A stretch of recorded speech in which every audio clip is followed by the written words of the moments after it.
Hello everyone. So UP PCS का exam start होने वाला है और वो है अक्टूबर में। तो इसकी वजह से हमें मॉडर्न इंडियन हिस्ट्री पे बहुत ज़्यादा ध्यान देना चाहिए और यहाँ से काफ़ी क्वेश्चंस आते हैं जो कि हमारा सिलेक्शन दिला सकते हैं। तो हम स्टार्ट करेंगे the advent of the European companies, right. So ये मैं आप लोग को दिखा देता हूँ, आप इसको देख लो और इसका स्क्रीनशॉट ले लो। इसको आप अलग से पढ़ लेना, राइट। और हम डायरेक्टली क्वेश्चंस को डील करेंगे। ओके, सो आप इसका स्क्रीनशॉट एक बार ले लो, उसके बाद में we will start from the questions directly. और ये क्वेश्चन इंग्लिश में रहेगा और हम इसमें तीनों भाषा का यूज़ करेंगे, इंग्लिश, हिंदी, अवधी और total English also. So we will start from the first questions directly, right? So from here we will start. In which year Vasco da Gama arrived at Calicut? तो 1498 में आइल लाना है वास्को डी गामा। आप लोग को तो पता है कि Vasco da Gama arrived at the western coast of the Calicut on May 20 1498। तो वन कब आइल लाना है? 20 मई 1498 में आइल लाना है। और उनका स्वागत करे करतिन का लाना है जमोरिन। और जमोरिन जो रहना वहाँ का राजा रहना है। और कहाँ पे आइलाना है? वो कैलिकट में आइलाना है वास्को डी गामा। और उसके बाद में जब वो आइलाना है वास्को डी गामा, तो वो 3 महीना लगातार वहाँ रहना है जमोरिन कालीकट में। ओकरे बाद ही गई लाना है वापस। तो एक हम पूरा हम समझावत बाटी एकर स्क्रीनशॉट ले लेल करा दोस्त लोग, और ओकरे बाद में अपन तैयारी वो के अलग से पढ़ लियो ज़रूर। So which of the following is are true about the Vasco da Gama? तो इसमें से क्वेश्चन पूछ रहा है कि इसमें से क्या ट्रू है वास्को डी गामा के बारे में। तो फर्स्ट वन है कि Zamorin was the ruler of the Calicut during the Vasco da Gama trip to India in 1498। तो हम तो बताए दली किया लाना है वन जमोरिन वन के स्वागत करे करतिन के लाना है। And in his first trip Vasco da Gama stayed for approximately 1 year in India. So guys, he did not stay for 1 year. So here in the answer it is also mentioned that he stayed for the 3 months only. तो 3 महीना खर्तिन one रुकल लाना हुआ। और ओकरे बाद ही में one दोबारा फिर ऐलान है 1501 में ना ऐलान है, 1502 में ऐलान है। लेकिन देखा यहाँ लिखल हुआ है तीसरा ऑप्शन में कि Vasco da Gama revisited India इन 1501, लेकिन वन 1502 में ऐलान। तो यह ट्रैप होला कि 1501 के जगह पे 1502 दे दी है और यहाँ लड़का लोग गलत कह के चली आई हैं। तो यह हमें लोग के ध्यान दे हुए। ठीक है। तो अगला क्वेश्चन है which of the following is connected with the blue water policy? तो दोस्त लोग आप लोगों के बताई दी कि ब्लू वाटर पॉलिसी से सबसे ज़्यादा अल्मीडा, फ्रांसिस्को डी अल्मीडा बहुत ज़्यादा फेमस रहा है। ठीक है। सो नेक्स्ट क्वेश्चन है कि वास्को डी गामा, ये तो बहुत पुरान बहुत बार आ गया तो तुम्हें बन के याद हो गया भाई 1498 वाला। Who was the first Portuguese viceroy in India? पहला तो भाई पोर्टुगीज वाइसराय जो रहना है वो अल्मीडा रहना है। तो ये बात याद रख लियो। तो ये बार बार ये क्वेश्चन इम्पॉर्टेंट बा, देखा बीपीएससी में आइल लाल है, तो एक याद करके रखो दोस्त लोग। और 6th question, who among the following had welcome to Vasco da Gama at Calcutta? अब इन बताए दली पहले में कि एक करतीन जमोरिन गई लाल है स्वागत करे करतीन, और 3 महीना उनके वहाँ कालीकट में रहना है वास्को डी गामा, राइट। तो और न अगला क्वेश्चन हो तो हम अपन 6 क्वेश्चन पढ़ ले, देखा कितने जल्दी जल्दी हम अपन 6 क्वेश्चन पढ़ ले। और ये देखा ई कुल क्वेश्चन घूम घूम हर एग्जाम में आवाला, तो ई कुल तो भूल के भी गलती नहीं करेगा हमें पहन के। So who among the following visited to India did not belong to Portuguese country? So पहला तो इंडिया में कौन था जो who the following visitor to India did not belong to Portuguese country? अब यहाँ में से ये पूछत हुआ कि यहाँ 4 जन में से के रहा है कि जे पुर्तगाल से नहीं रहा है। तो देखो डुआर्टो बारबोसा और डोमिंगो पेस और फर्नो न्यूनिस, इन 3 जन का नाम एक जैसा मिलता है ना। तो ये लोग पुर्तगाली रहना है, लेकिन पीटर मंडी जो रहना है वो रहना है ब्रिटिशर रहना है। तो पीटर मंडी जो रहना है 17वीं शताब्दी में ब्रिटिश ट्रैवलर रहना है। ठीक है। Who came to India during the Mughal rule? Shahjahan, और वन शाहजहाँ के मुगल रूल में आयल रहना है। तो पीटर मंडी रहना है, ब्रिटिशर्स रहना है, और तीनों जनी का हो और तीनों जनी समझ ला कि पुर्तगाली हुए, ठीक है। अभी देखा मैच द फॉलोइंग आयल बा तो एक डायरेक्टली करवा देते बाटी, यहाँ नीचे आंसर दिहल बा तो एक खर्ची ज़्यादा दिमाग नहीं लगाओ वहाँ अपन के, यहाँ से रटी का जितना रटी लेबा उतना ही फायदा हुई। तो Portuguese voyager Vasco da Gama discovered the Indian route, the Columbus a traveller originally from the Italy and financed by Spain discovered the America. The British Captain Cook ensured Australia while Holland voyager Tasman explorer Van Diemen's Land, now Tasmania and New Zealand. तो देखो कितना अच्छा बात बताया कि भाई जो पुर्तगाल रहने वाइजर पुर्तगाली वास्को डी गामा, वो इंडिया के रूट मतलब इंडिया का रास्ता खोजना है। कोलंबस रहना है वन इटली से, और वन कहाँ का रास्ता खोजना है, वन खोजना है अमेरिका के रास्ता, ठीक है। और the British voyager Captain Cook, और जो कैप्टन कुक रहना है one hall insured Australia while island voyager Tasman, और तो वन तस्मान का एक्सप्लोर के लिए रहना है, ठीक है। नाउ तस्मानिया एंड न्यूजीलैंड ये सब खोज के लिए रहना वन। तो अगला क्वेश्चन ये पूछत हुआ है कि अल्फांसो डी अल्बुकर्क और इमेज ऑफ द फॉलोइंग है नूना डी कन्हा और पेड्रो सल्स कैब्रल और फ्रांसिस्को डी अल्मीडा। तो भाई लोग ये तो बहुत ही ज़रूरी क्वेश्चन है और एक रट के जाएगा भाई, एक हमें गलती तो बिल्कुल नहीं करेगा क्योंकि हर बार ऐसा क्वेश्चन पूछ जाला।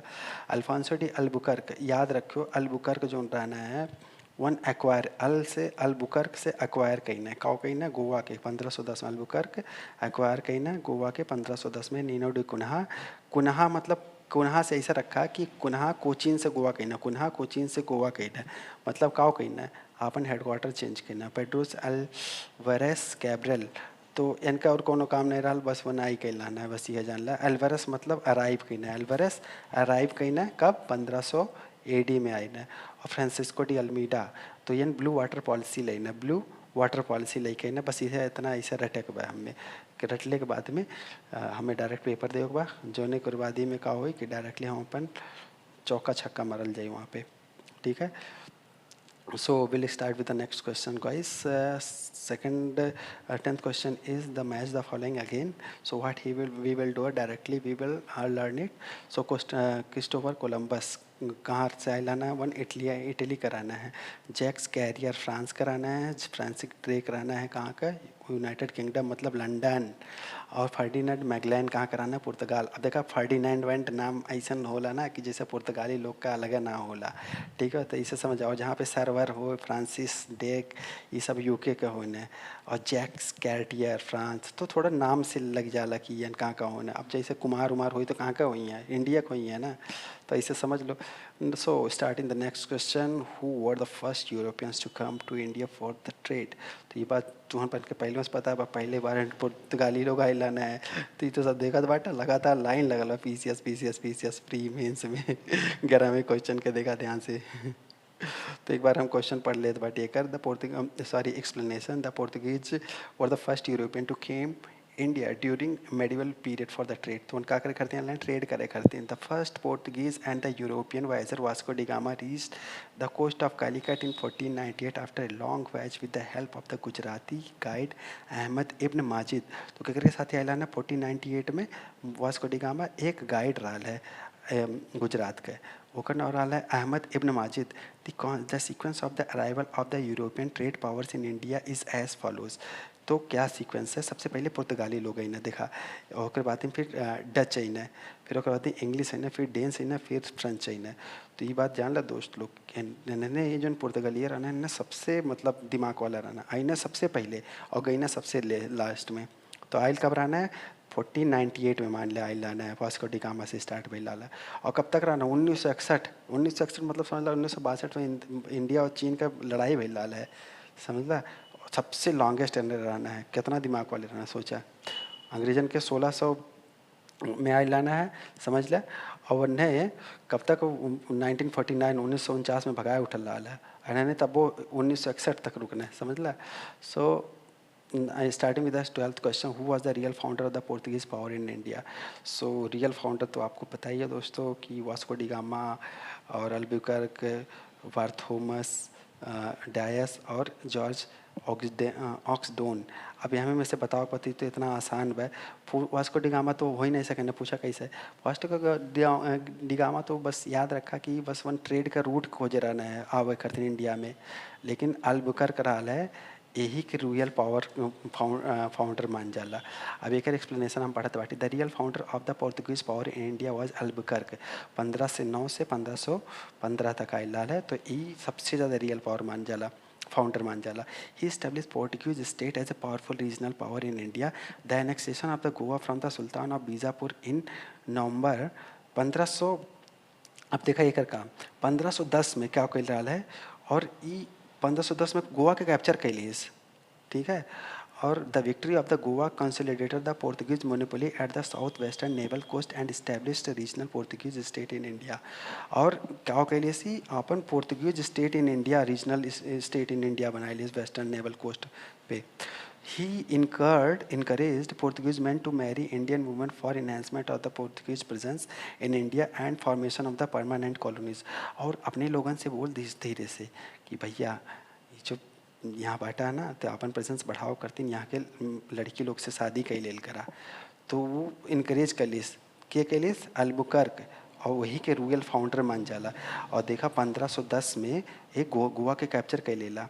समझा, इतना दिमाग रहा है अंदर। So 13th question will start with the 13 with reference to the entry of the European power in India. Which of the following statement is correct? तो इसमें से 13th में से कौन सा करेक्ट है? ए वाला, ठीक है। ए वाला कैसे है भैया? The Portuguese captured in Goa in 1499। अब देखा दोस्त लोग ऊपरा देखा यहाँ बताया बाटी ना, ये कब के लिए 1510 में गोवा के कैप्चर के लिए रहा। यहाँ देत बा कितना 1499 में, ठीक है। तो इन आए हो सकाला, ठीक है। तो अब ये वाला गलत बा, तो मतलब और तीनों सही बा। The English open there first factory in south India at Masulipatnam. तो ये याद रख लो, बहुत क्वेश्चन पूछा लाई कि इंग्लिश फर्स्ट फैक्ट्री कहाँ खोद रहना है। तो पहला फर्स्ट साउथ इंडिया में कैले रहना है, ओपन के लिए रहना है मसूलीपट्टनम में। In eastern India English company open it first factory in Orissa in 1633। और जो इंग्लिश ने पहला अपना फैक्ट्री खोला था उड़ीसा में, वो 1633 में under the leadership of Dupleix. The French occupied Madras in 1746। और डुप्ले के लीडरशिप में जो फ्रेंच होते हैं वो क्या करते हैं, ऑक्यूपाई कर लेते हैं मद्रास को 1746 में। So first option is wrong because the Portuguese viceroy Albuquerque captured Goa from the sultan of Bijapur in 1510। अब वो कैसे कैल रहना है कैप्चर, सुल्तान ऑफ बीजापुर से उनने छोड़ ले रहना है मार के, समझला। तो ये एक आंसर ये हो करेक्ट। 1510 में गोवा के कैप्चर के लाना है पुर्तगाली लोग। बहुत दिमाग रहा है यार भैया उन लोगों के अंदर। At which of the following places in India, 14वां क्वेश्चन करती दोस्त लोग।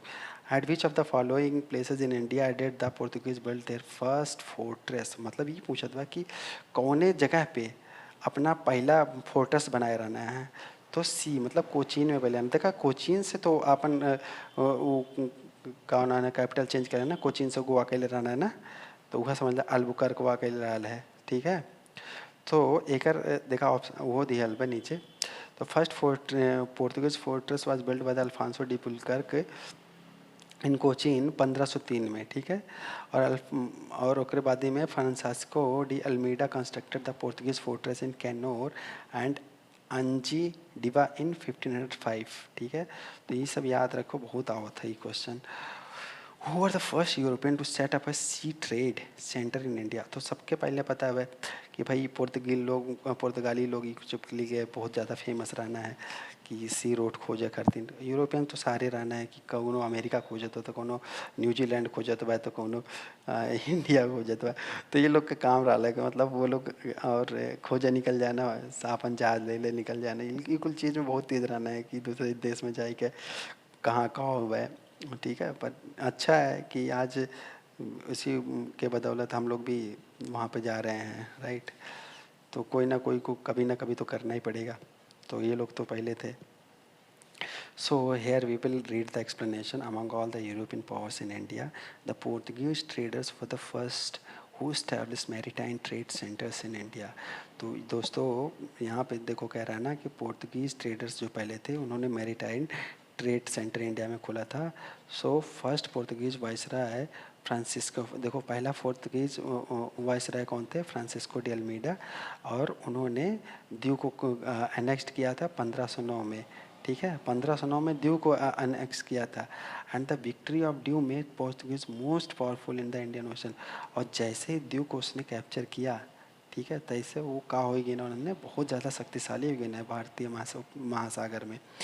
सो इंडियन ओशन में जब शक्तिशाली बना, the Portuguese establish there monopoly over Indian ocean. तो उन्होंने कहा कहना अपन मोनोपोली बनाया था ना कि हमारे ही जहाज जाइए हमें, और क्यों जहाज जाए नहीं देवे। And levied A tax on the shipping ships passing through their areas. और अगर वहाँ से somebody is trying to pass their ships from that route, then they are levying the taxes on it। तो अगर खातिर उन्होंने टैक्स लगाओ लगना दोस्त लोग, समझ ला। सो 16वां क्वेश्चन दोस्त लोग हम लोग पढ़ेंगे।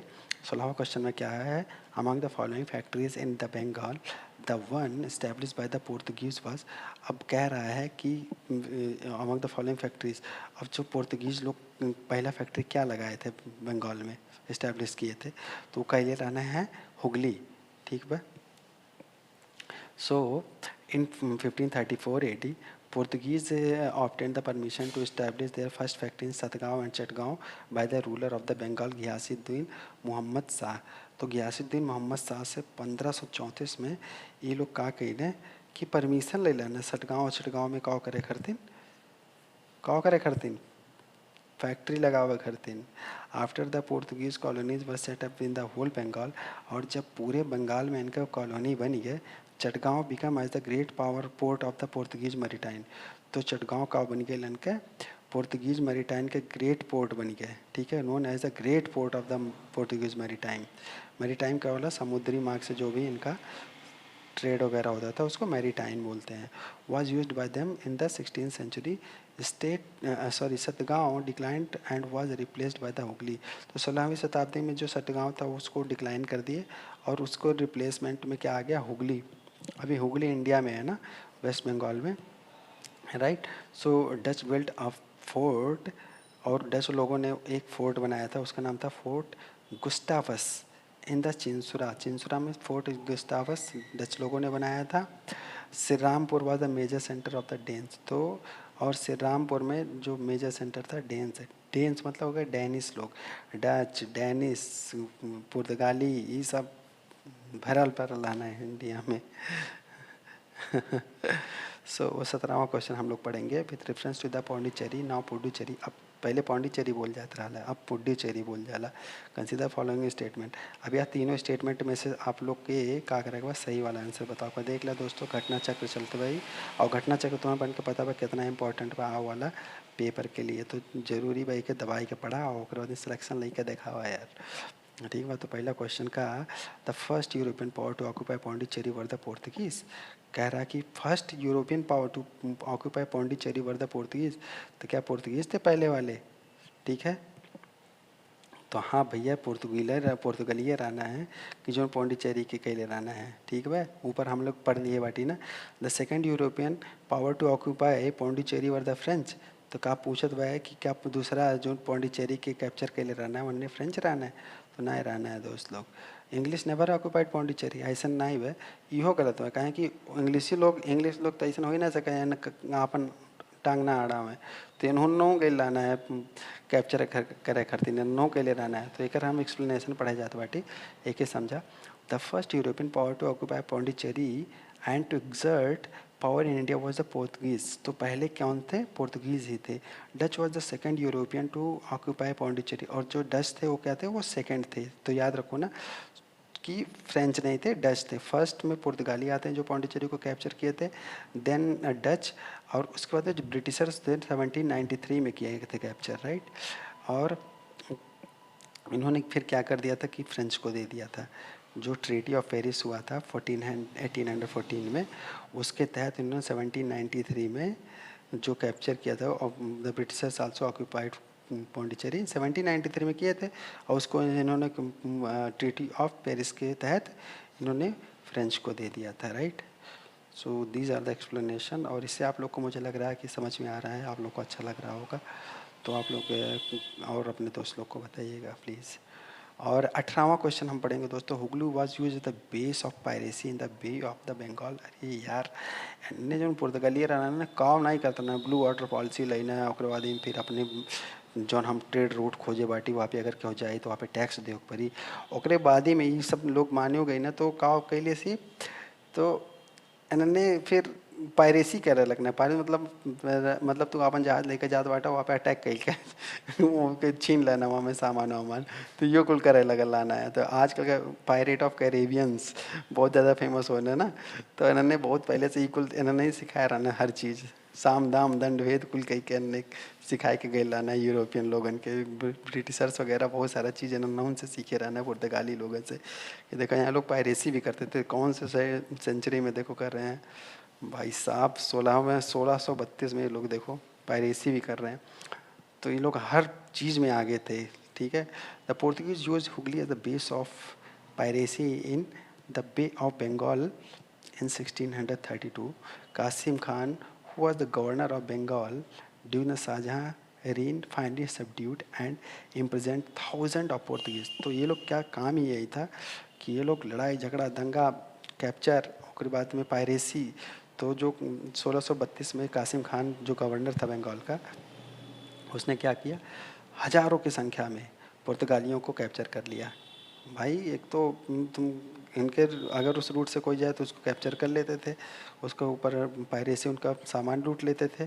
19th क्वेश्चन है दोस्तों, who used Hooghly as the base for piracy in the bay of Bengal. तो हुगली को किसने यूज़ किया था बेस ऑफ पायरेसी बंगाल में? सी है इसका, है पुर्तगाली लोग, ठीक है। तो ये बहुत देखा बीपीएससी देखा यहाँ पे ध्यान दिए हुए कि अन्य पायरेसी का तो क्वेश्चन पूछे हुए बीपीएससी राइट।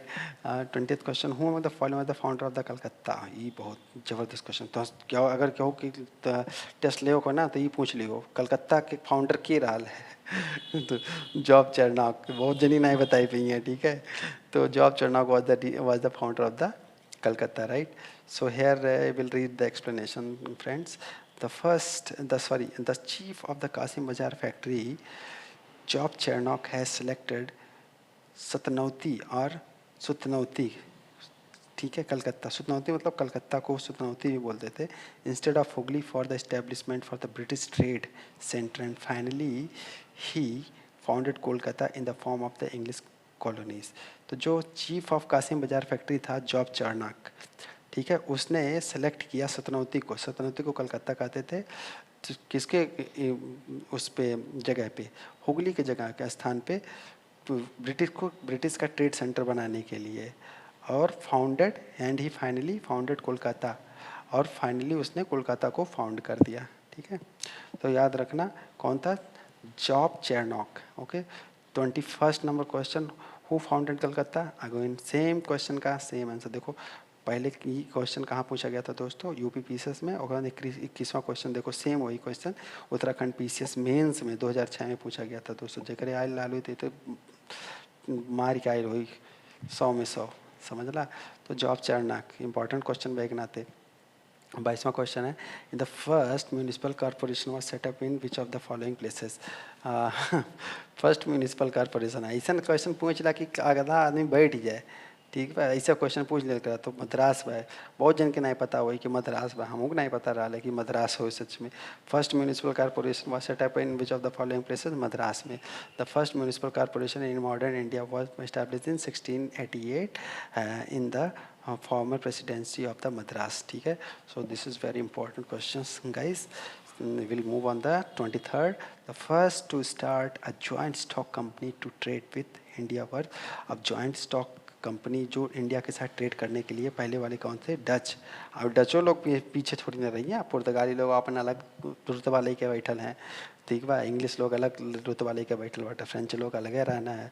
तो डच वाले कहना हम तो उनसे पीछे बाटी का, अब ले हम जॉइंट स्टॉक कंपनी लेके आई ट्रेड करे करते हैं इंडिया के साथ में तो ठीक बा। तो एक हम एक्सप्लेनेशन पढ़ती। The first joint stock company for trade with India was English East India company, right, established in London in 1600 AD. After this, A joint Dutch East India Company was established by the resolution passed by the Dutch Parliament in 1602. Uh, since Britain is not in the option, the answer will be option B. तो दोस्तों यहाँ पे याद रखना कि option B क्यों होगा, क्योंकि फर्स्ट जो joint stock company trade India का इस्टेब्लिश हुआ था 1600 में, तो वो किसके साथ हुआ था, इंडिया और ब्रिटिशर्स का हुआ था. First joint stock company for trade with India was English East India company, जो कि लंदन में 1600 बना था. लेकिन दूसरा वाला जो बना था ये डच लोगन का था, 1602 में हुआ था. तो ये बात याद रखना कि पहला किसके साथ हुआ था, ब्रिटिशर्स के साथ हुआ था, और दूसरा हुआ था किसके साथ में, डच लोगों के साथ में हुआ था. तो क्योंकि ऑप्शन में इंग्लिश वालों का है ही नहीं, ब्रिटिशर्स का, तो इसलिए डच माना जाएगा. Right of answer. So 24th number question, which one of the following is correct. तो इसका आंसर क्या होगा, करेक्ट मतलब क्या है, इसका डायरेक्टली आंसर पढ़ता हूँ. The Dutch defeated the Portuguese and built Fort William in the modern Kochi. Right. तो ये चीज़ है दोस्तों. एक मिनट थोड़ा सा ब्रेक लूँगा. तो दोस्त लोग 25वां स्टार्ट करते बाटी हम, ठीक है. तो पहले एक बार 24वां दोबारा से पढ़ देते बाटी, ये कर रहा explanation. The Dutch defeated Portuguese and built Fort William in modern Kochi 1663, now Thrissur district of Kerala. तो मतलब कि इन्होंने डच जो थे वो डिफीट कर दिए किसको, पुर्तगीज़ को, पुर्तगालियों को हरा दिए थे. And built Fort William fort in Kochi. Kochi में उन्होंने बनाया था कब, 1663 में. ठीक है. Kochi was included in the British colonial era in 1814. और कोची जो इंक्लूड किया था ब्रिटिश कोलोनियल एरा में 1814 में. Right. Question number 25th. With reference to the Indian history consider the following statement. Indian history के कॉन्टेक्स्ट में बताना है कि इसमें से कौन सा सही है. तो हम सारा तीनों क्वेश्चंस का आंसर्स पढ़ेंगे, 25वें का तीनों ऑप्शंस पढ़ेंगे, और उसके बाद में हम फिर डिसाइड करेंगे. राइट. कौन सा सही क्वेश्चन ऑप्शन है, sorry. The Dutch establish the factory warehouses on the east coast on land granted to them by Gajapati rulers. ठीक है. तो इन्होंने ये कहा कि डच जो इस्टेब्लिश किए थे फैक्ट्री और वेयर हाउस क्या होता है, जिसमें अपना सामान वामान रखा जाता है, वेयर हाउस होता है. Right. On the east coast of the land granted by the Gajapati rulers.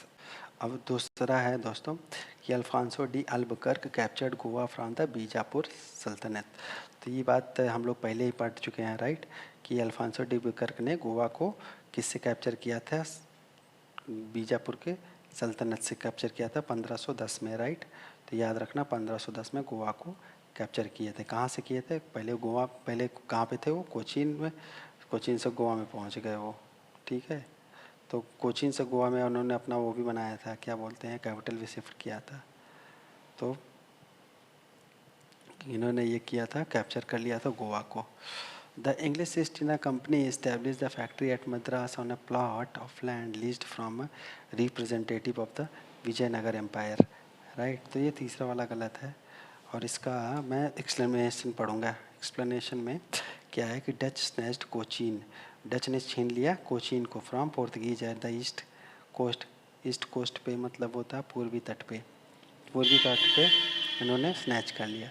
Letter establish their factory on the coast of Andhra and Orissa in 17th century.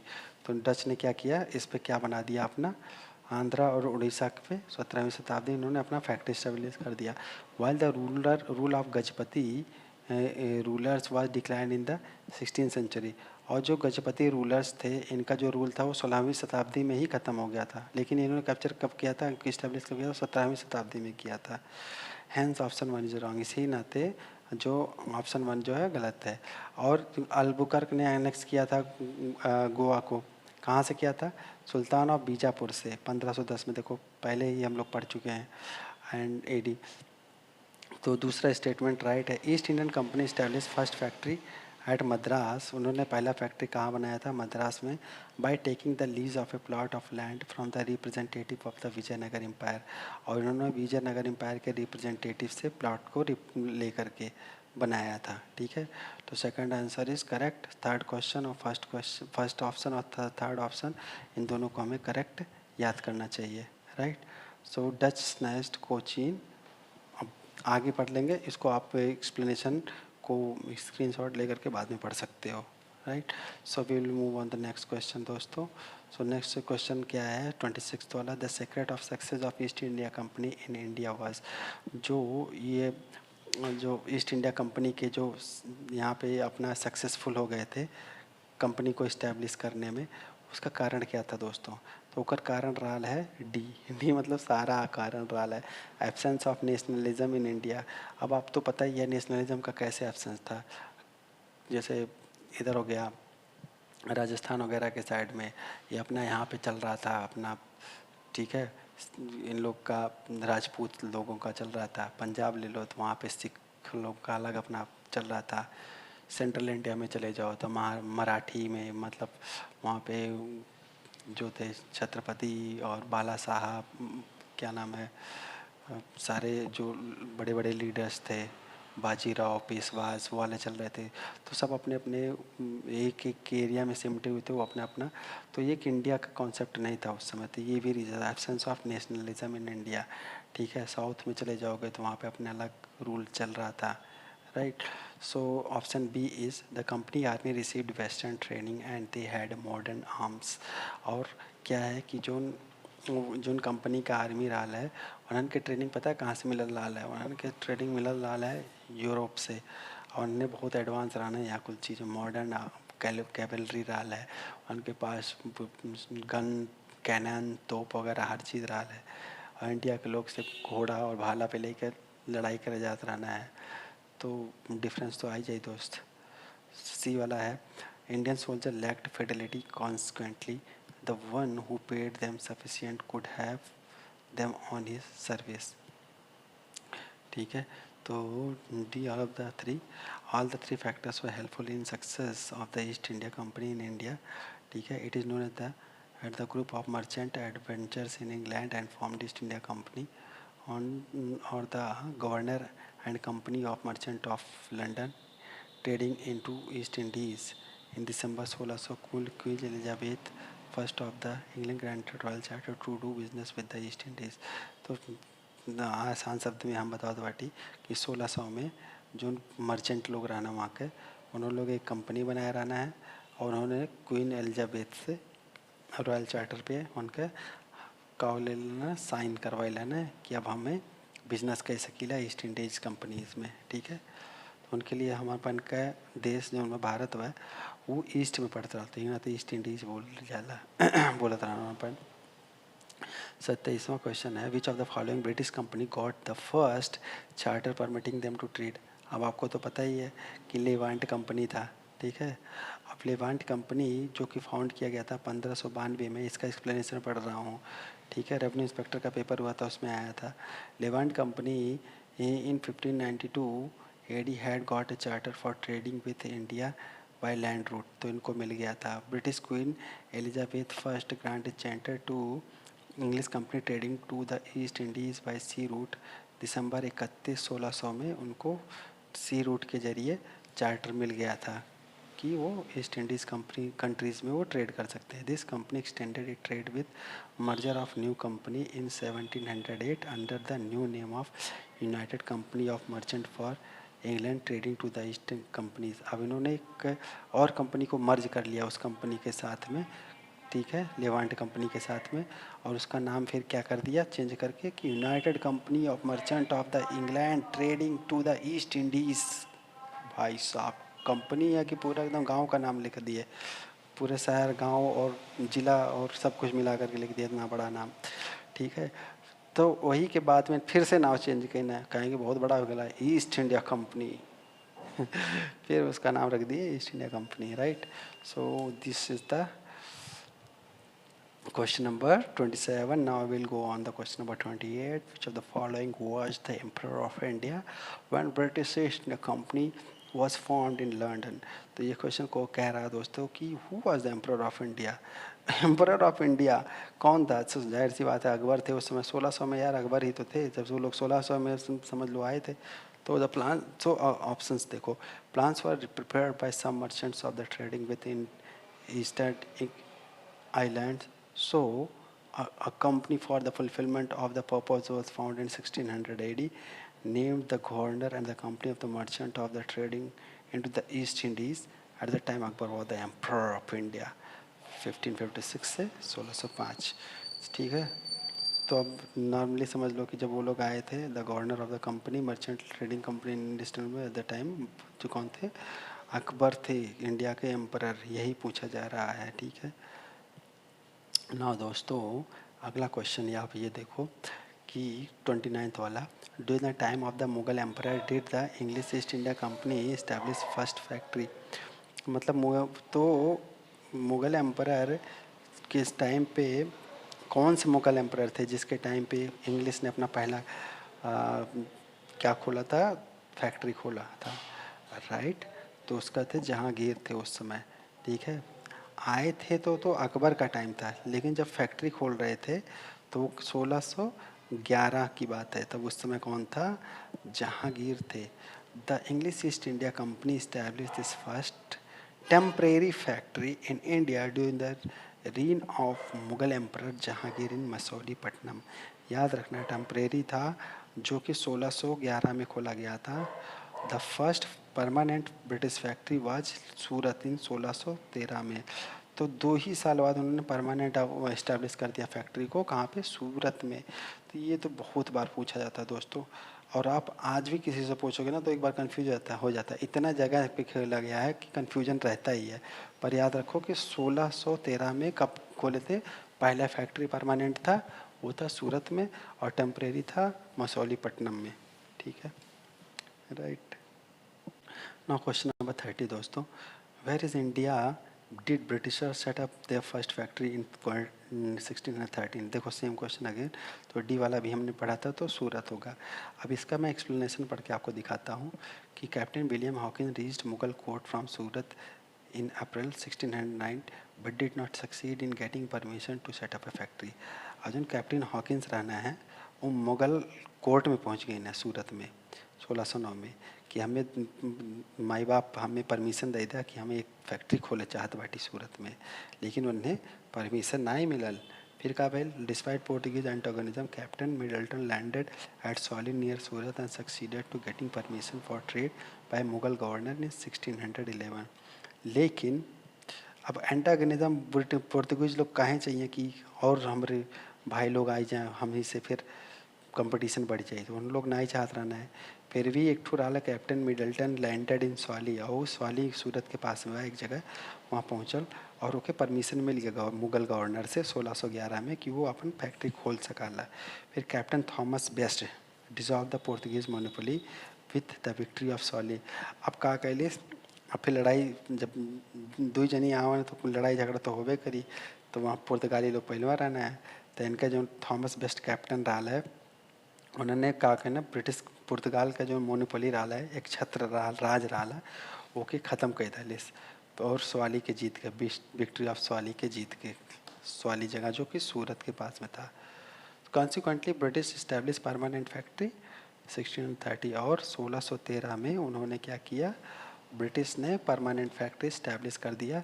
They expanded their trade to other parts of India and established cooperative factories in Ahmedabad, Burhanpur, Ajmer, Agra immediately. और उसके बाद उन्होंने फिर उसके बाद विस्तार बढ़ाना शुरू कर दिया दोस्तों, कि फटाफट फटाफट पूरे इंडिया में बढ़ा दो अपना फैक्ट्री और पूरे इंडिया को कैप्चर कर लो। तो इन्होंने ये किया, काम किया। ठीक है, और उसके बाद में फिर हम गुलाम बन गए। ठीक है, और फिर उन्होंने सारी दुनिया को गुलाम बना लिया, और गुलाम बना लिया तो उसके बाद में सबका वेल्थ लेकर के गए अपने देश में, और फिर हम लोग को बना लिए कॉमनवेल्थ का पार्ट। तो सबके वेल्थ को बुला लिए और बोले कि ये है कॉमनवेल्थ और वो सबसे ज़्यादा वेल्दी हो गए तो कॉमनवेल्थ है, मतलब सबका मिला के वेल्थ हमारा हो गया। 31st question, the first factory of the East India Company was established at, so already we have read it, that is Surat। 32nd question, which of the British official defeated Portuguese at Swali। अभी आप लोगों को बताया था दोस्तों कि Thomas best रहा है, मतलब बेस्ट रहा तब वो तो स्वाली में उन्हन के पुर्तगालियन के पटक पटक कमारी से और स्वाली के कैप्चर कैले के बाद ही में ओकर बाद ही का कैलिसु तुरंत वो अपन यहाँ देखा ऊपरा 1613 में तुरंत अपन परमानेंट फैक्ट्री लगाई दी इसकी। जैसे फैक्ट्री चले लगी तुरंत का हुई, सामान बिकी, पैसा आवे लगी, तो पैसा आवे लगी तो केहू भी खरीद सकल, राजा महाराजा के हुआ है ना, तुरंत ओकरे बाद पूरे देश में फैलाए शुरू कर देना अपन जालन ने। ठीक है, तो 31 का आंसर होगा, क्या होगा, D, Surat. Question number 32, which of the British official defeated Portuguese at the सॉली Thomas best. कितनी बार है सेम क्वेश्चन, कभी बीपीएससी कभी यूपीपीसीएस, मतलब देख लो कितना इंपॉर्टेंट क्वेश्चन है। थॉमस बेस्ट के तो याद रखना कि बेस्टर हाल तब तो स्टार्ट, मतलब काहे देख ला खुद है, पहला फैक्ट्री इस्टेब्लिश करवा रहा है, कोनो छोट मोट काम थोड़े ना हो भाई। ये रहा है कि ओके परमिशन नहीं मिलता रहा है, लड़ी झगड़ के कैसो कहीं का अपन खूटा गड़वाई दिस, ओकरे बाद इन जैसा खूटा गड़ल अभी जगह हमार हो पूरे इंडिया पे कैप्चर करब अब यहाँ से right. Question number 32, which of the British official defeated Portuguese at the Swally. Same question we have already read it. Captain Thomas Best defeated Portuguese in 1612 when the naval battle of Soli near modern city सूरत। तो सूरत के पास में इन्होंने हराया था battle of Swally के नाम से, 1612 में नेवल बैटल बोला जाता है इसको, राइट। क्वेश्चन नंबर 33 दोस्तों, with reference to the captain Hawkins which of the following statement is correct. Captain Hawkins के संदर्भ में पूछा था कि कौन चीज़ करेक्ट है हमें। So first is he came to India in 1611 as an envoy of the James first. He was very well versed in Turkish language. तो ये पूछ रहा है कि का 1611 में आए लाल है जेम्स के इन्वाय बन के, इन्वाय मतलब राजदूत बन के आए लाल जेम्स फर्स्ट के। और दूसरा पूछत वह कहा था कि ओके तुर्की भाषा बहुत अच्छे से आवत रहा है। तो अब यहाँ में से एक आंसर का हुई डी, मतलब दूसरा वाला तो सही है करके टर्किश भाषा आवत रहा है, लेकिन जेम्स फर्स्ट के इन राजदूत बन के ना लाल है। तो एक हम लोग पढ़ल जाई का एक्सप्लेनेशन।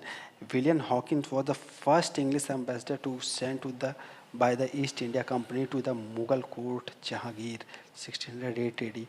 तो 1608 में कौन आया था, विलियम हॉकिंस आया था, फर्स्ट एम्बेसडर जो था, ठीक है। और वो कब पहुंचा था, ही रीच्ड इन मुगल कोर्ट 1609 में। कब चला लाना है भैया जी, अब कब पहुंचना है, 1608 से चलना 1609 में, इतना दूर इंग्लैंड रहा है। आज तो एक 8 घंटा में पहुंच जावा। तहार मन का है तो तुरंत टिकट बुक करा, इकोनॉमी क्लास वाला, बिजनेस क्लास वाला तो टाइम लगी, लेकिन इकोनॉमी क्लास का बुक करा और 8 घंटा में इंग्लैंड पहुंच जावा, और वास्तव में पूरा साल लग गई। ठीक है, हेंस स्टेटमेंट 1 इज़ इनकरेक्ट। ठीक है, he had knowledge of Turkish language. ये बात है कि जो हॉकिंस था तो हॉकिंस के पास टर्किश लैंग्वेज नॉलेज था। ठीक है, तो 1611 में नया लाल है, 1609 में, 1608 में आया लाल है और 1609 में पहुंच गई लाल है। ठीक है दोस्तों, क्वेश्चन नंबर 34 देखल जाए तो क्वेश्चन नंबर 34 में कहा था कि in the first quarter of the 17th century which of the following was were the factories of the English East India company located. मतलब कि 17th सेंचुरी में कि कहाँ कहाँ पे इंग्लिश ईस्ट इंडिया की कंपनी लोकेटेड थे। तो इसका आंसर होगा फर्स्ट। फर्स्ट मतलब बरौच। बरौच कहाँ पे बा, गुजरात में यार। कितना नहीं बताई भाई ऐसे इन चीज़िया कि establishment of the East Indian company first quarter 17th century. अब एक फैक्ट्री जो 17वीं शताब्दी में लगब शुरू भइल है, पहला लगल कब बताइले रही ना, सबसे पहला लगल रहा 1611 में, बता रहे कि नहीं। और का रहा है मसौलीपट्टनम में, टेम्परेरी रहा है। ओकरे बाद में फिर सूरत में 1613 में लगाए रहा है। ओकरे बाद में फिर कहाँ लगैले, आगरा, अहमदाबाद, बड़ौदा, बरौच 1619 में। ओकरे बाद में फिर देखो मसौलीपट्टनम वाला देखा लिखल बा कि 1611 में। तो वह हिसाब से सबसे पहला फैक्ट्री तो मसौलीपट्टनम में भइल ना, लेकिन वो टेम्परेरी रहा है। ये बात याद रखो अगर क्वेश्चन पूछी तो। परमानेंट और सूरत रहा है, टेम्परेरी मसौलीपट्टनम रहा है। अरमा गाँव 1628, हरिहरपुर, बालासोर उड़ीसा। अभी सब कितना क्यों याद करी, जो मेन बा फर्स्ट फैक्ट्री वो सब याद कर जरूरी है, इतना कुल लेना ही जरूरी है। ठीक है। क्वेश्चन नंबर 35 दोस्तों, which of the following European trading company was the first establish factory of Surat. ई दादा तो देख देख ये क्वेश्चन में सेम पगला ही गया आदमी। इंग्लिश वाले रहना और का सूरत में पहला फैक्ट्री लगाए रहना है यार। घटना चक्रों वाले के ना एक क्वेश्चन घुमाए घुमाए घुमाए घुमाए आदमी पगलवाए डरी हैं। The first British East India Company was the first to establish this factory at Surat among all European trader companies. तो सारे यूरोपियन ट्रेडर कंपनीज में से जो ब्रिटिशर्स थे, ब्रिटिश ईस्ट इंडिया कंपनी थी, वो फर्स्ट थी जो कि सूरत में लगाई थी. याद रखना, Jahangir granted permission to British to set up permanent factory at Surat in 1613. The first Dutch established a factory in Surat in the year 1616, while the French in the year 1668. तो देख लो दोस्तों, 1613 में सूरत वाल में लगाए थे ना, के लगाए थे ब्रिटिशर लोग, जो ब्रिटिश लोग जी हाँ जेकर गुलाम रह लिए हम अपन. ठीक बा, मतलब हम पन तो ना है, अब पूर्वर लोग रहना, हम पन तो अब खुद गुलाम बनाए ली सबके, है कि नहीं. तो 1613 में सूरत में पहला अपन लगाए रहा के ब्रिटिशर्स लोग लगाए रहना है. और बाद में फिर क्या लगाई से डच वाले कम नहीं रहना है पीछे. Dutch establish a factory in Surat in 1616 while the French in the year 1668. और जो फ्रेंच रहना है उन्होंने कब लगाया रहना है, 1668 में लगाया रहना है. Question number 36. In the year 1613 where was the English East India company gave permission to set up factory. यार पगला ही जावे हम तो, ये सेम क्वेश्चन और पढ़ाई. इन द ईयर 1613 में यार सूरत तो रहा है यार, घटना चक्रों वाले यार पागल बाटे का, हर क्वेश्चन वाके बार बार दे दो बाटे. In the year 1613 the English East India company was given permission to set up factory in Surat, trading post in Surat, right?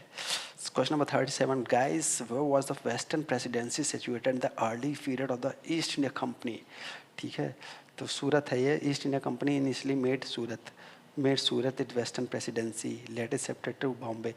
पहले सूरत के पास में ही तो बॉम्बे है, सो ही 100-200 किलोमीटर दूर सूरत से बॉम्बे है ना, 100-200 किलोमीटर हो ही पास में तो भाई गुजरात और बॉम्बे.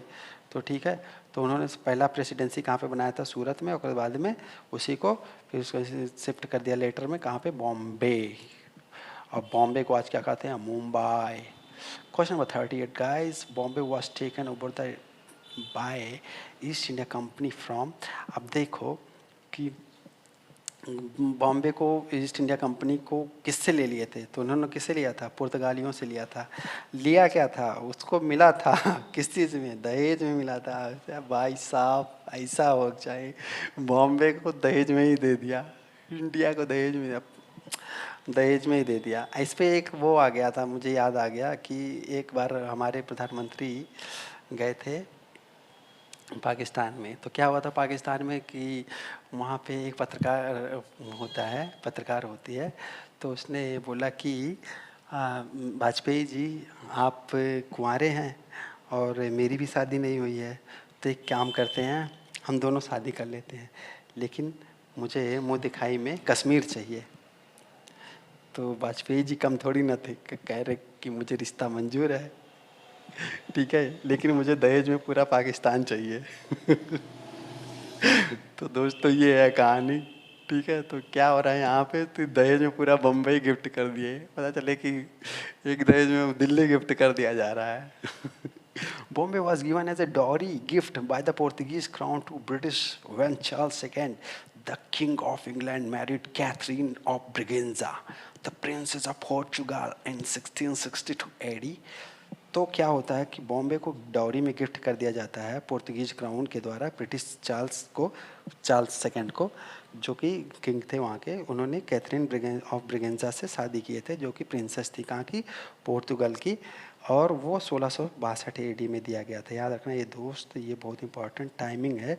1662 में ये जो दे दिया गया था डाउरी के रूप में बॉम्बे को, किसको दिया गया था, ब्रिटिशर्स को दिया गया था, पुर्तगालियों ने दिया था. अपनी बेटी की शादी में लोग देते हैं ना, अब भाई छोटे मोटे लोग होते हैं, कार देते हैं, बेड देते हैं, ये देते हैं. उन्होंने कहा चलो पूरा बम्बई दे देते हैं, सब बम्बई तुम्हारा है. ठीक है.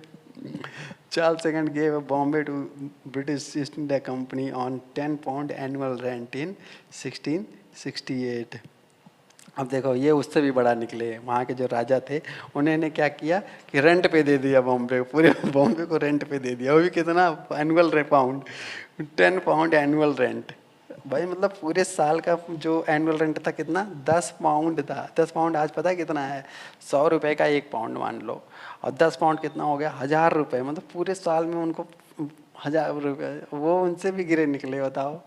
इतना मतलब गिरा हुआ वैल्यू था बॉम्बे का कि उन्होंने 10 पाउंड में दे दिया। Okay, next question will start, don't waste the time to, so that was for the fun मंडली। Okay, in question number 39, in which of the following year was authority of the British establish over the fort of Prayagraj? आप ये एक नया नया चीज निकल रहा है, फोर्ट ऑफ प्रयागराज। ठीक है, तो इसका जो है ऑप्शंस तो बताए, बहुत सारे बताए हैं, लेकिन आंसर नहीं बताया है दोस्तों।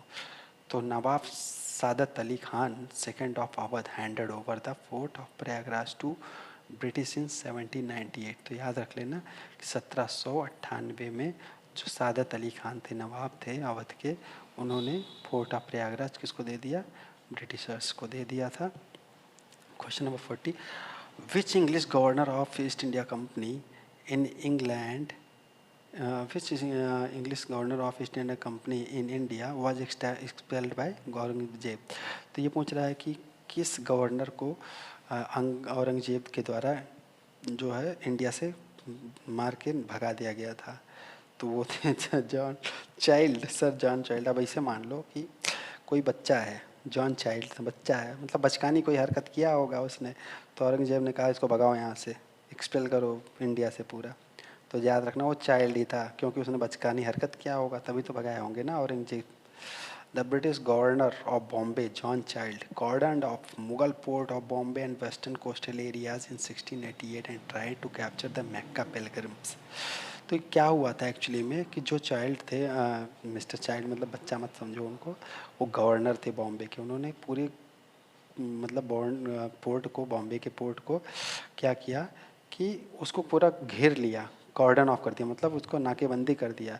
And western coastal areas in 1688 और 1688 में पूरे वेस्टर्न कोस्टल एरियाज को उन्होंने घेर करके कैप्चर कर लिया। किसको? मक्का से जो लोग तीर्थ यात्री थे, श्रद्धालु थे, श्रद्धा के लिए जाते नहीं हैं मुस्लिम्स मक्का मदीना, तो वो लोग आ रहे थे, उनको कैप्चर कर लिया। और इसकी वजह से औरंगजेब को बहुत गुस्सा आया दोस्तों। उन्होंने कहा इनको निकालो, इसको जो गवर्नर है चाइल्ड को, इसको अपने देश भेजो। He was forced to negotiate for peace and bend to his knees before the Mughal emperor। और उसको फोर्स किया गया, मतलब उसको बोला गया कि तू कर, क्या करना है, अपने घुटने पे बैठना है और पीठ के लिए गड़गड़ाना है कि मुझे माफ़ कर दो दोस्तों। ठीक है, तो ये चीज़ है। Now question number 41 we will read, which of the following was the immediate cause of the first Carnatic war? तो फर्स्ट कर्नाटिक वार का इमीडिएट कॉज क्या था दोस्तों? तो डी है इसका है। ठीक है, capture of the friendships with the Britishers. तो ये सब चीज़ों में ही होता है, जब जहाँ पे 10 लोग आ जाएंगे तो वहाँ पे तो ये लड़ाई झगड़ा तो होती ही रहेगी। तो capture of the friendships by the Britishers, ठीक है, इसी वजह से फर्स्ट कर्नाटिक वार से स्टार्ट होते हैं, राइट। तो the first Carnatic war 1746-48 was an offshoot of the first Anglo-French rivalry in the Austrian War of Succession that took place in Europe in 1740। जो फर्स्ट कर्नाटिक वार होता है 1746 से 48 तक होता है। और देखो सिर्फ इंडिया में नहीं चला रहा था ये, उधर यूरोप में भी चल रहा था, यहाँ पे तो चल रहा था पुर्तगीज़ का, ये क्या नाम है, फ्रेंच का, ब्रिटिशर्स का, इंडिया में तो चल ही रहा है, साथ में वहाँ भी चल रहा है।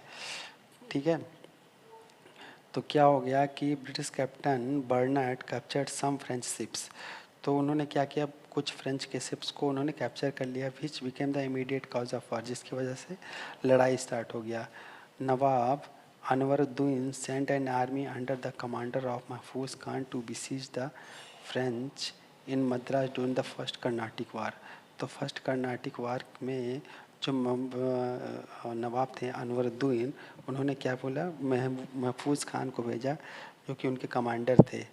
ठीक है, the French army under the command of captain paradise, जो कि कैप्टन पैराडाइज थे, डिवीटेड नवाब्स आर्मी, उन्होंने नवाब की आर्मी को हरा दिया at the battle of Saint Thome near Adyar river. Adyar river के पास में उन्होंने नवाब की आर्मी को हरा दिया। The treaty of Aix-la-Chapelle 18 October 1748 ended the war of Austrian succession with the first Carnatic war ended and the Britishers reoccupied Madras. तो क्या होता था कि जो इस ट्रीटी ऑफ एक्सला चैपले साइन हुआ था, ठीक है, वो उसमें क्या हुआ था, जो ऑस्ट्रियन वार ऑफ सक्सेशन और जो कि फर्स्ट कर्नाटिक वार था वो ब्रिटिशर्स के साथ ख़त्म हो गया था और ब्रिटिशर्स को क्या मिल गया था, मद्रास दोबारा से कैप्चर करने का मौका. The first Carnatic war is memorable for war of Saint Thomas. और ये भी याद रखना कि वार ऑफ सेंट थॉम अगर बोला जाएगा तो फर्स्ट कर्नाटिक वार हुआ था, जो कि एंड कब हुआ था, 18 अक्टूबर, ठीक है, 1748 एक्सला चैपले, राइट. सेकंड 42 कह रहा हूँ. Carnatic war was fought between, तो याद रखना फ्रेंच और किसके बीच में हुआ था, इंग्लिश के बीच में, तो ए वाला आंसर होगा. अब यहाँ पे देखो हमारे पास ऑप्शन ऑफ मैचिंग वाला है, तो directly we will not matching here and not waste the time. So what we will do, we will directly learn it. तो फर्स्ट कर्नाटिक वार किसकी वजह से ख़त्म हुआ था, एक्सला चैपले. थर्ड कर्नाटिक वार में क्या हुआ था, ट्रीटी ऑफ पेरिस हुआ था. थर्ड कर्नाटिक वार में कैसे ख़त्म हुआ था, ट्रीटी ऑफ पेरिस हुआ था.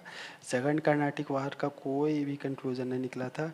और फर्स्ट मैसूर वार में क्या हुआ था, ब्रिटिशर्स जो थे वो हार गए थे दोस्तों. ब्रिटिशर्स को हारते हुए देखना थोड़ा सा लग रहा है कि मतलब फ्रेंच भी ताकतवर थे, है ना. और विच of the following is not correctly match दोस्तों, तो कौन सा करेक्टली मैच नहीं है दोस्तों, तो उसका है बी वाला.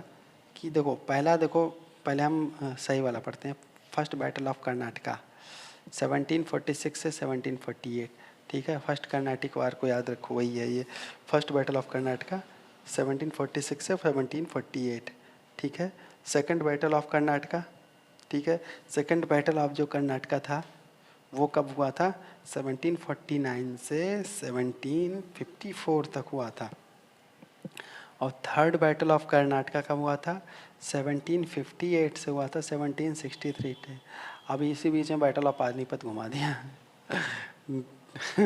बैटल ऑफ पानीपत देखो उसमें भी होता है 1526, 1556, 1761, तो तीन हुए थे दोस्तों.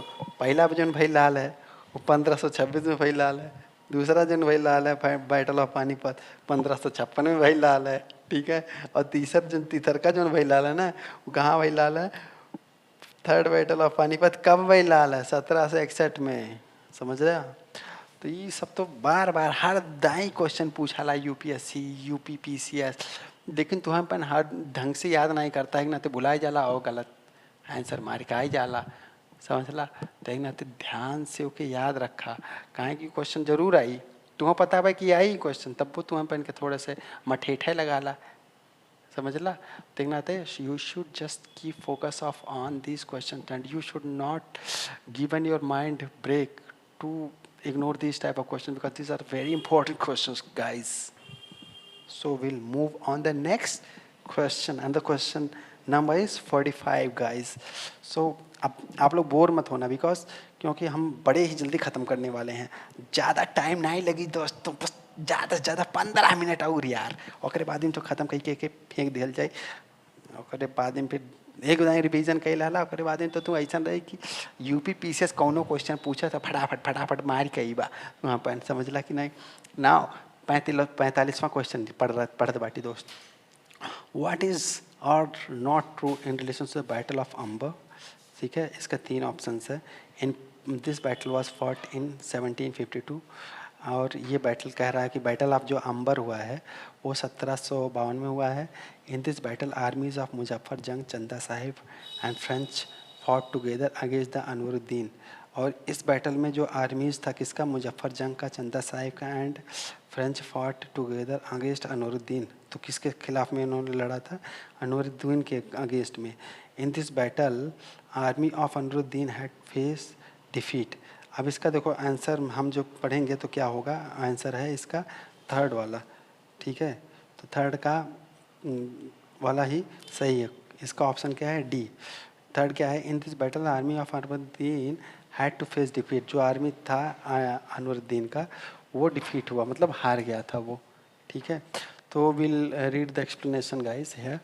सो द बैटल ऑफ अंबर जो कि लड़ा गया था कब, 1749 में, ठीक है।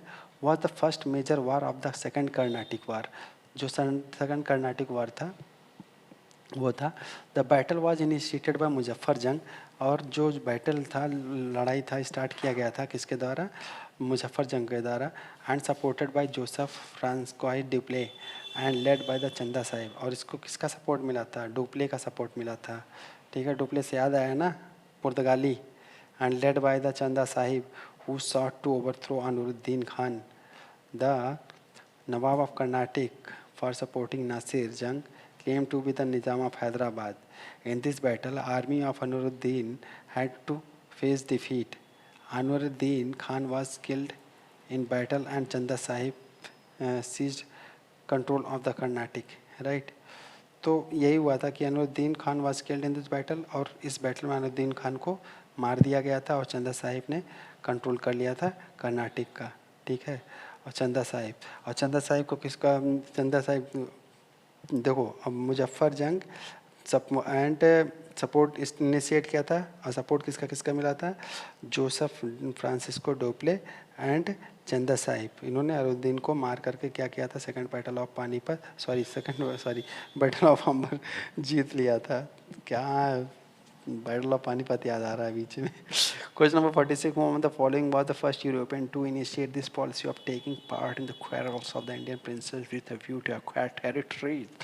यार दोस्तों, ये जो पुर्तगाली लोग थे ना, ये इन्होंने तो भाई ऐसे ऐसे नए नए तरकीब लाते थे कि वो अंग्रेज़ लोग कहते थे अच्छा ये काम कर रहा है यार, ये चीज़ तो मुझे भी अपनाना चाहिए। तो पहले क्या करते थे, देखो अंग्रेज़ लोग को नहीं पता था कि फूट डालो राज करो। इन्होंने किससे सीखा था, पुर्तगालियों से, कि अन्हे अन्हे लड़ाई द दुजन के, ओकर बाद जैसे दुजन में से क्यों हारे, जे जीतत बा तेकर तरफ शामिल हो जा, और दुजन के लड़ाई का दुजन के ताकत खत्म करके अपने कब्जा कैला होए, समझे। तो ये हुआ था दोस्तों। तो Dupleix initiated the tactics that were later adopted by the English to conquer India। तो डुप्ले ने टैक्टिक्स को इस्टेब्लिश किया, और इसको फिर उसके बाद में इसी टैक्टिक्स को किसने कर लिया, ये ब्रिटिशर्स ने कर लिया, इंग्लिश ने कर लिया। For the first time it was Dupleix who deployed the European army to Indian courts. और ये पहली बार ऐसा हुआ था कि जो डुप्ले की आर्मी थी वो डिप्लॉय हो गई थी इंडियन कोर्ट्स में, राजा के दरबार में, ठीक है, on the expense of Indian king. और वो इंडियन किंग से ही उनका खर्चा लेते थे, बोलते थे कि भैया हमारे पास बड़ी आर्मी है, बहुत ही शक्तिशाली है, वेल इक्विप्ड, वेल ट्रेंड, इनके पास इतनी अच्छी कैपेसिटी है, कैपेबिलिटी है, ठीक है, सब चीज़ में निपुण हैं, आप हमारे आर्मी को रखिए अपने खर्चे पे, और आपकी पूरे साम्राज्य का सुरक्षा हमारी आर्मी करेगी। बाद में क्या होता है, ये पुर्तगाली लोग स्टार्ट किए, पुर्तगाली में कौन था, डुप्ले था। उसके बाद में वही देख करके ब्रिटिशर्स भी सीख गए, अच्छा इससे तो हमारा ही फ़ायदा होगा, हमें आर्मी के लिए पैसा अपने जेब से नहीं देना होगा। क्या होगा दोस्तों, ये राजा है ना, राजा के पास बोलो आर्मी तो हमारी रहेगी ना, जब हम कहेंगे तो इन राजा को कैप्चर भी करवा लेंगे उसी आर्मी से। एक काम करो, इसी के कोर्ट में रखो और इसी से खाना पीना खिलवाओ, इसको सैलरी भी राजा से दिलवाओ, और जब हम कहेंगे तो हमारी आर्मी इनको कैप्चर भी कर लेगी। कितना दिमाग लगाते थे यार, सच में ऐसे नहीं पूरे विश्व पे कब्जा कर लिए थे यार दोस्तों, सही बता रहा हूँ। इनको दिमाग देख करके तो मन कहता है यार कितने दिमाग वाले थे ये लोग। हमारे पास उस समय इतना दिमाग क्यों नहीं था, सोने की चिड़िया ही बन के रह गए थे हम लोग को सोने का हाथी होना चाहिए था यार। Sorry guys, I am just kidding. थोड़ा सा अच्छा लगता है ऐसे पढ़ने और पढ़ाने में। आप लोगों को अच्छा नहीं लग रहा होगा तो मैं क्या कर सकता हूँ, मुझे तो अच्छा लग रहा है, ठीक है। और जितने सारे दर्शक हैं सबको अच्छा लग रहा है। सो दोस्तों will move on the second question. तो समझ गए ना कि ये जो होता है एक्वायर करना टेरिटरीज को, लड़ाई झगड़ा करवा करके उसको स्टार्ट किया गया था किसके द्वारा, डुप्ले के द्वारा। और बाद में यही सेम चीज़ किसने अडॉप्ट कर लिया था, ये ब्रिटिशर्स कर लिए थे। 47 है, in India among the following location the French establish there first earliest factories. यार फिर से वही सब आना शुरू हो गया। In India among the following location, French ने कब स्टार्ट किया था फैक्ट्री, कहाँ पे किया था, उन्होंने सूरत में किया था, ठीक है। कोचीन, सूरत, पुलिकट और कासिम बाजार में कहाँ किया था, सूरत में। Louis 14th finance minister Colbert formed a French East India Company named Compagnie Francaise pour les Commerces Indies Orientales। भाई साहब क्या नाम रखे थे French East India company, British east India company, सब इंडिया के नाम पे रखे थे, था उनकी कंपनी, राइट। 1664 में ये बनाते हैं। द कंपनी वॉज दस created and financed by the state. और इसको फाइनेंस कहाँ से मिलता था? यहाँ फ्रांस से मिलता था, वहाँ की गवर्नमेंट से मिलता था। Company under to A fresh expedition 1660। उन्होंने अपना एक्सपेडिशन कब भेजा? 1667 में। एक्सपेडिशन मतलब क्या होता है? खोजने के लिए, ठीक है। Under the commander of François Caron. और उनका कमांडर कौन था? फ्रेंकॉइस कैरॉन था। And set up the first French factory at Surat. और उन्होंने अपना पहला फैक्ट्री कहाँ पे लगाया था? फ्रेंच फैक्ट्री 1668 में कहाँ पे लगाया था? सूरत में दोस्तों लगाया था। Now question number 48। French East India company was constituted during the reign of. जो फ्रेंच ईस्ट इंडिया कंपनी था वो कॉन्स्टिट्यूट किया गया था किसके टाइम पे किया गया था दोस्तों? तो French East India company constitute किया गया था 14 Louis 14। Whom the following question of 49, whom the following is considered the founder of the French company in India? कौन था फाउंडर फ्रेंच कंपनी इंडिया में? तो कोलबर्ट ही था। The company company française for le commerce des Indian orientales was established on the recommendation of the Colbert in 1664। दोस्तों याद रखना, he is considered the founder of the French company in India, right? तो याद रखना ये वाला। Alright, question number 50. Which of the following factories of Bengal was established by the Dutch? तो कौन सा इन सब में से जो डच के द्वारा किया गया था? ये लोग भी थोड़ी ना पीछे रहेंगे, डच हम भाई लोग हैं, कोई पीछे किसी से नहीं रहेंगे, सारे भाई अपना अपना ताकत लगा रहे थे। The first Dutch company in Bengal was set up in Pipli. Pipli में लगाया गया था 1627 में, ठीक है। A few days later the Dutch move toward the Balasore from Pipli. अब उन्होंने कुछ दिनों बाद क्या कर लिया, वहाँ से कहा कि यहाँ से हटते हैं और चलते हैं बालासोर में। कहाँ पे बालासोर है? बताओ कहाँ पे है बालासोर? यार ये तो मुझे भी नहीं पता है, खोजना पड़ेगा यार, खोजने का बड़ा मन नहीं करता है, ठीक है। तो move towards the Balasore from Pipli. Balasore Orissa में है क्या? But the trade of the Dutch started in Bengal in 1635 and continued till 1656 at the factory in Hooghly। लेकिन डच का जो ट्रेड स्टार्ट होता है 1635 में एंड कंटिन्यू टिल 1656 इन हुगली में कंटिन्यू रहता है, ठीक है, 1656 तक हुगली में। After 1656 a factory at Chinsura village in Hooghly was established in 1653 became their important trading point। और जो 1656 में इस्टेब्लिश किया गया था 1656 में, after factory eight Chinsurah village में हुगली में जो कि इस्टेब्लिश किया गया था, वही सबसे ज़्यादा इम्पोर्टेंट ट्रेडिंग पॉइंट बन गया था। From the options it is clear that Dutch factories were establish at Chinsurah में, जो कि हुगली के एक गांव में बना था, along with the Hooghly headquarter till the end of the 17th century। The Dutch companies were established as Kasimbazar, Patna, Dhaka, Malda, Balasore. तो 16वीं शताब्दी के एंड तक जो डच ने था उन्होंने कहाँ कहाँ पे अपनी कंपनीज को इस्टेब्लिश कर दिया था? कासिम बाजार में, पटना में, ढाका में, Malda Balasore. Okay. Question number 51। Dutch East India company establish it's factory at Patna in which year. अब पटना में भी उन्होंने, भाई साहब कहाँ से आकर के पटना पहुँच गए यार, अरे मतलब सोचो, एक साल से आ रहे हैं इंग्लैंड से और उसके बाद वो पटना पहुँच गए, वाह, सोचने में लगता है क्या। तो उन्होंने कब किया था? 1632 में। Dutch East India company entered Patna in 1632। However there is no clear authentic sources claiming establishment of the Dutch factory in Patna in 1632, although historian Om Prakash has given proof of establishment of a Dutch factory in Patna in 1638, which was closed down the same year due to the money problem। तो ऐसा तो बोला जा रहा है कि कोई ऐसा क्लियर ऑथेंटिक सोर्स नहीं है कि उन्होंने पटना में 1632 में डच कंपनी खोला हो। आल्दो एक हिस्टोरियन है, कौन? ओम प्रकाश, उनके पास कोई प्रूफ था कि बताया गया था कि 1638 में उन्होंने डच फैक्ट्री खोला था, लेकिन सेम ही ईयर में पैसे की तंगी के चलते उसको बंद कर दिया गया था फैक्ट्री को, राइट। तो कौन सा टाइम था? 1632 में। The Dutch East India Company establish its factory at Patna in which year? Dutch East India Company ने इस्टेब्लिश किया था फैक्ट्री को कौन से ईयर में? सेम 1632। अब बीपीएससी तो पीछे छोड़ी ना हटेगा पूछने में ऐसे क्वेश्चंस को। भाई पटना की बात है, राजधानी है वहाँ की, तब बीपीएससी तो कहेगा ही कि भाई और पूरे देश में कोई पीसीएस पूछे ना पूछे, मेरी तो जिम्मेदारी बनती है। भाई डच वाले आकर के यहाँ पे फैक्ट्री लगा के गए हैं, तो हमारी तो जिम्मेदारी बनती है कि उस फैक्ट्री को सारे बच्चों को याद भी कराना चाहिए। Dutch East India company Patna, headquarter Patna, Dutch East India company. 53rd, match the following Dutch factories in their year. है भाई साहब, ये भी पूछा जाता क्या यार? देखो यूपी पीसीएस में ऐसे क्वेश्चन नहीं पूछेंगे यार, छत्तीसगढ़ वाले में ऐसे ही पूछते हैं। यार ये सब क्या याद करवाते हैं? Bimlipatnam, Karaikal, Cochin, Chinsura. Dutch East India Company का इस्टेब्लिशमेंट देखो यार, बिमलीपट्टनम 1641, कराईकल क्या है 1645, कोचीन 1663, चिंसुरा 1653। ठीक है, तो यार ये इसको रटना ही पड़ेगा, तो रटो, क्योंकि भाई कोई भी क्वेश्चन कभी भी कहीं भी पूछा जा सकता है, राइट।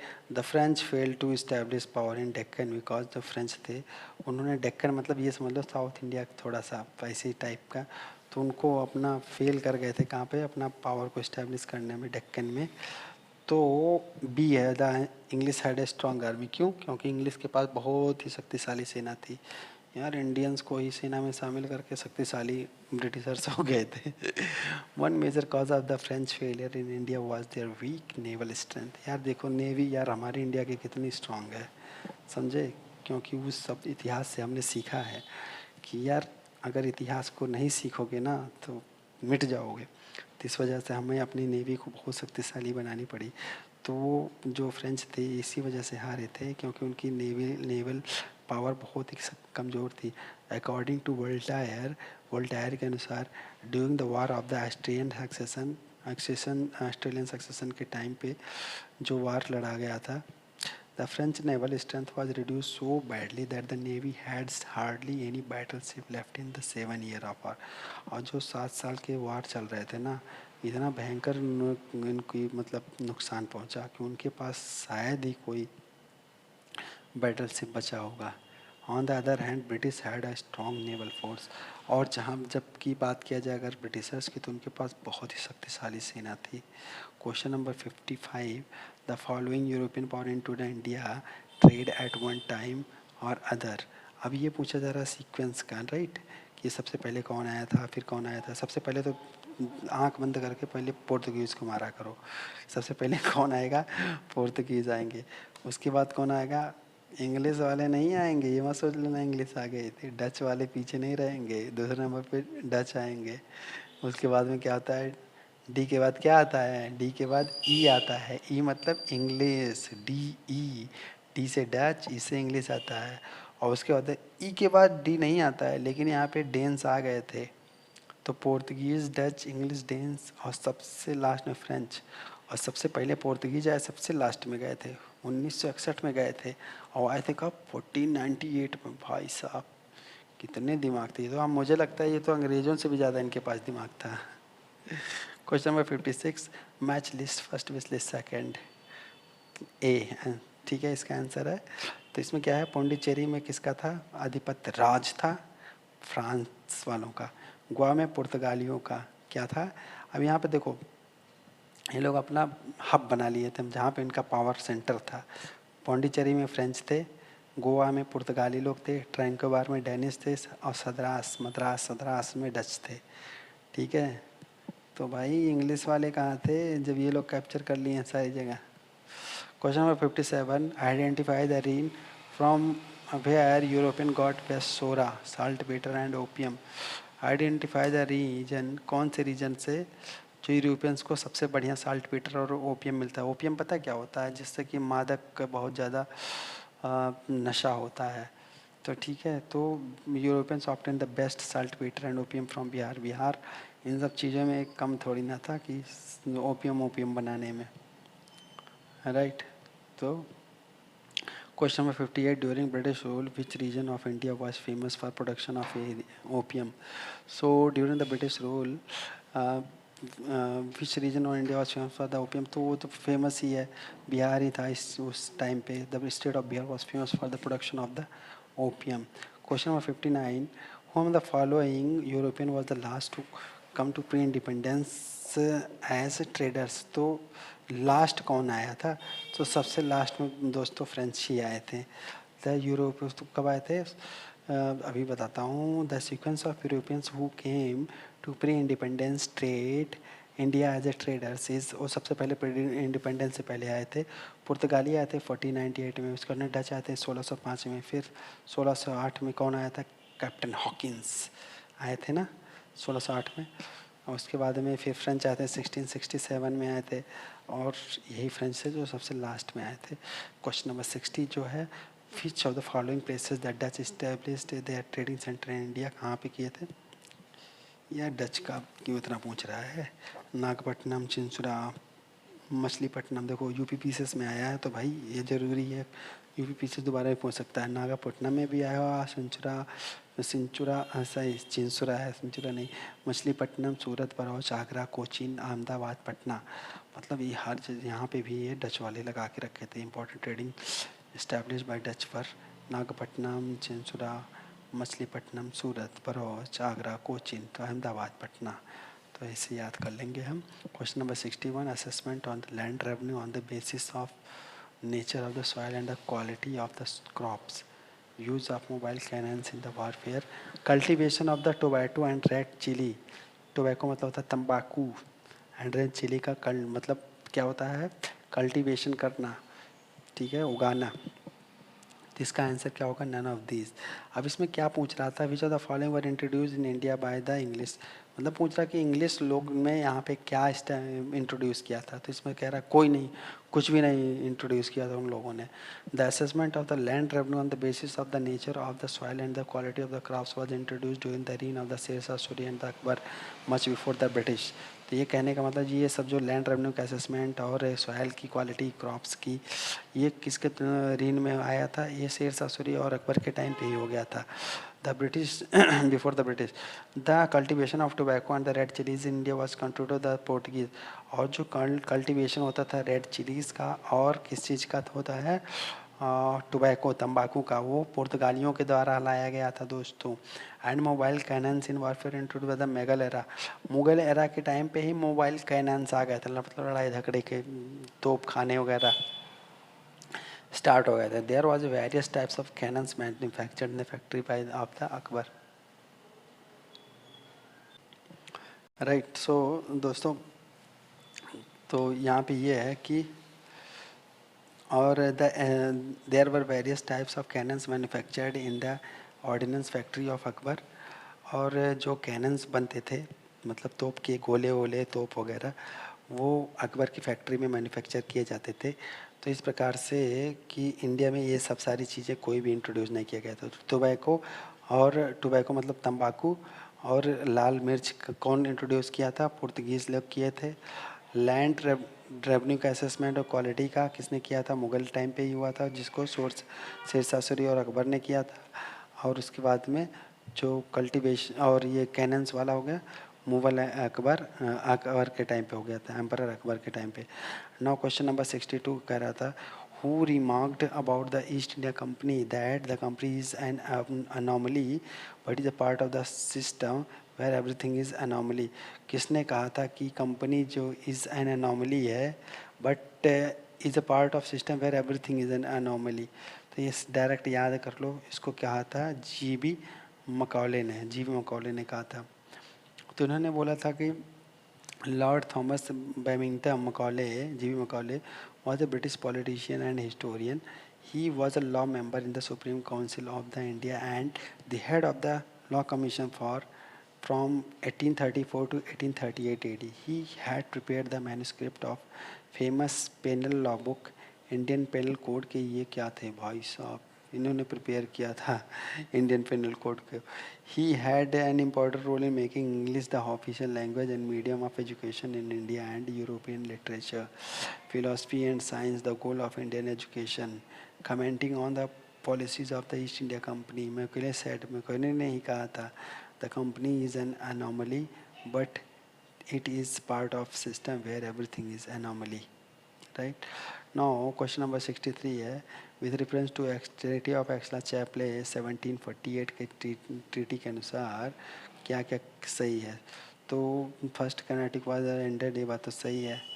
और क्या है दूसरा, English got back the Madras. तो फर्स्ट कर्नाटिक वार में जब एंड होता है, Aix-la-Chapelle साइन किया जाता है, ट्रीटी होती है, तो उसमें इंग्लिश को मद्रास मिल जाता है।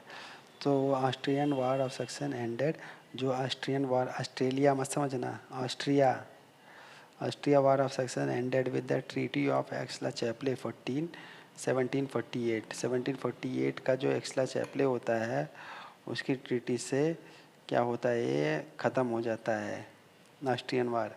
With the end of the Europe first war of Carnatic also ended and the British got back Madras.